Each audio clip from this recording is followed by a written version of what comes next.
Mon bureau est tapissé effectivement d'une immense frise, puisque lorsque on a les mêmes personnages, ben, il faut éviter de se recouper d'un livre à l'autre. Il faut être sûr que les éléments chronologiques sont très très importants.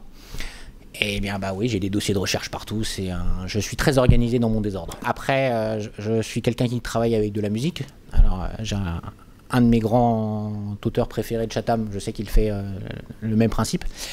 Mais lorsque je lisais ces introductions où il mettait cette notion musicale, je n'avais jamais pris conscience qu'en fait, lorsqu'on écrit avec le même thème musical tout le long d'un livre, son écriture est différente. Et alors ça, c'est vraiment marquant. C'est-à-dire que lorsque j'ai écrit Charade sur Samuel Barber, qui est une musique très pesante, très lourde, sur l'adagio de Samuel Barber, l'écriture elle-même se ressent comme, comment dire, lourde dans les sens, lourde dans le choix des mots. Cyanure, je l'ai écrit avec Clannad et Bono. Alors c'est une musique qui est passée inaperçue en France, c'est In a Lifetime. Je vous encourage à l'écouter. C'est un morceau que j'ai écouté en boucle, mais où là c'est l'inverse. On a une voix féminine qui fait la partie masculine, une voix masculine, Bono, qui lui est capable de monter très haut, et donc qui prend la place de soprano. Et donc l'écriture est beaucoup plus enlevée, le choix des mots est plus enlevé, et je me suis rendu compte tard qu'en fait c'était la musique qui avait cette influence sur moi. Donc du coup, bah, sur la suite, j'écris de nouveau avec un autre thème musical pour aussi avoir un autre style d'écriture.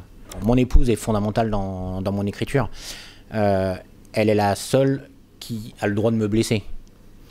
Donc si elle me dit qu'un chapitre est nul, c'est qu'elle le pense, j'ai rien à dire. C'est une grande lectrice. Évidemment, on va se disputer, c'est normal, ça fait partie du jeu. Et puis 2 heures après, je vais revenir, bon bah explique-moi pourquoi c'est nul. Et avec les arguments qu'elle aura, forcément, je vais le retravailler.